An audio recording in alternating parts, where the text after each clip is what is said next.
আমাদের দেশে আছে সেই ছেলে যত ভাবিয়া দেখিলে ওরা ভালো ছেলে হতো, সারাদিন ঘরে ফিরে কোনো কাজ নাই, মস্তানি করে ভাবে যদি কিছু পায়, চায়ের দোকানে নয়তো কারো রকে, সারাদিন ঘরে ফেরে সিগারেট ফোঁকে, উস্কো কুস্কো লাল করা চুলগুলো এলোমেলো করা, শর্টকাট ফিট ফাট চঙ্গা প্যান্ট পরা, দাঁড়িয়েই থাকে বড়া বসা বড় দায়, বসিতে গেলেই যদি প্যান্ট ফেটে যায়, নিজেকে বাঁচাতে বড়া বড় সচেতন, বিপদ আসিলে বড়া করে পলায়ন। মহান আল্লাহ বলছেন আইনামা তাকুনু ইউদরিকুমুল মউত ওয়ালাউ কুনতুম ফি বুরুজিম মুশাইয়াদা।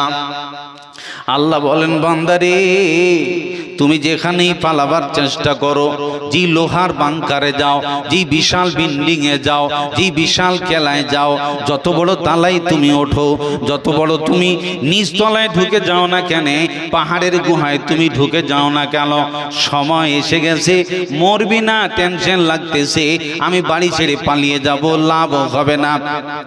মাজরাইল আমার সামনে দিয়ে ঘুরতেছে, দোতলায় উঠে যাব, দরজাখানা লক করে দেব, বলে পালাতে পারবে না। আল্লাহ বলেন যেখানেই যা, যেখানেই লুকা, যেখানেই তুই থাকবি না কেন, মত এমন একটা গাড়ি তোকে ধরবেই ধরবে, ধরবেই ধরবে, পালাবার সুযোগ হবে না। আপনারা কিছুদিন আগে দেখলেন বাংলাদেশের একজন বিখ্যাত বক্তা, সোশ্যাল মিডিয়া দেখেছেন না আপনারা, বাংলাদেশে এইভাবে বক্তব্য দিতে দিতে হঠাৎ সুইচ অফ হয়ে গেল।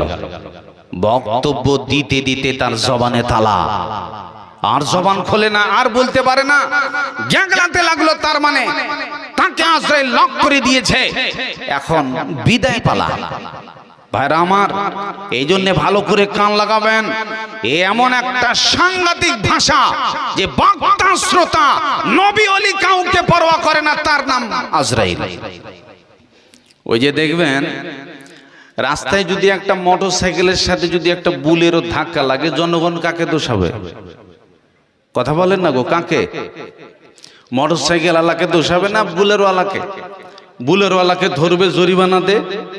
আচ্ছা, বুলেরোর সাথে যদি বড় বাসের ধাক্কা লাগে তো জনগণ কাকে ধরবে? বড় বাস ওয়ালাকে ধরবে, জরিমানাতে গাড়িতে লাগালি কেন? সবার একটা বড়র উপর চাহিদা থাকে। আচ্ছা, এখন যদি আপনার ওই মোটরসাইকেল বলেন, বুলেরো বলেন, বাস বলেন, যদি ট্রেনের সাথে ধাক্কা লেগে যায় তো জরিমানা আর চলবে? বুঝতে পারেন নাই? চলবে? ভাইরা আমার, তার মানে আপনাকে আমি একটা থাপ্পড় মারলাম, বিচার বসে গেল, জরিমানা কষে গেল। অমুক মেয়ের হাত দিলি কেন, বিচার বসে গেল, জরিমানা হলো। আমার ফসল তোর বকরি খেলো কেন, তোর গরু খেলো কেন, এর জন্যে বিচার বসে গেল, জরিমানা দিতে হলো। পৃথিবীর বুকে কেউ যদি কারোর ক্ষতি করে দেয় তাহলে অটোমেটিক তার কাছ থেকে জরিমানা করে নেয়। পৃথিবীর বুকে যেমন একটা সাংঘাতিক গাড়ি, একটা সাংঘাতিক ড্রাইভার, ওই গাড়ির ড্রাইভারের নাম হলো ট্রেনের ড্রাইভার।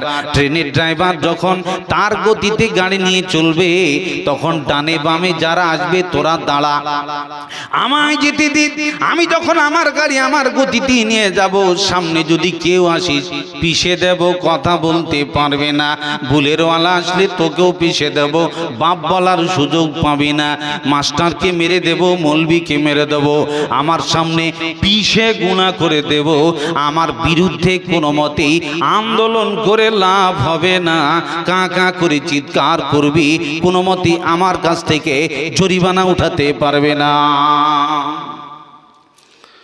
মহান আল্লাহ তাবারাক ওয়া তাআলা তিনি বলছেন ওয়ালা ইয়াখাফু উকবাহা।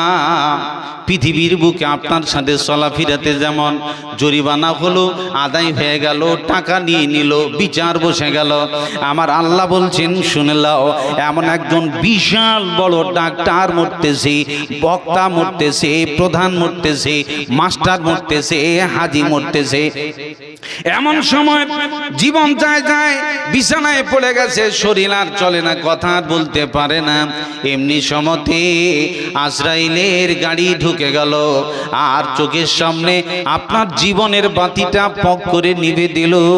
চতুর্দিক থেকে বাপ কাঁদতেছে, বন্ধুরা কাঁদতেছে, বেটিরা কাঁদতেছে, ছেলে কাঁদতেছে, বোন কাঁদতেছে, পাড়া গাঁয়ের লোক সবাই থমথমে তাকিয়ে আছে।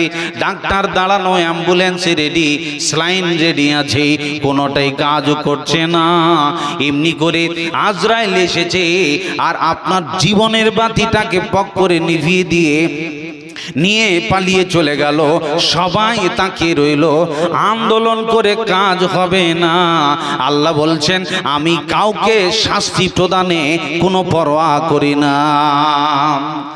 আপনাকে মারলে আল্লাহ ভয় করে নাকি? আল্লাহ যদি আজরাইলকে পাঠায়, আপনার সুন্দর একটা ফুটফুটে ছোট্ট ছেলে কেবল হাঁটতে শিখেছে, ও ধড়ফড়াতে ধড়ফড়াতে মরে গেল, আজরাইলকে মস্তানি করে কিছু কাজ হবে? জোরে কথা বলুন, হবে?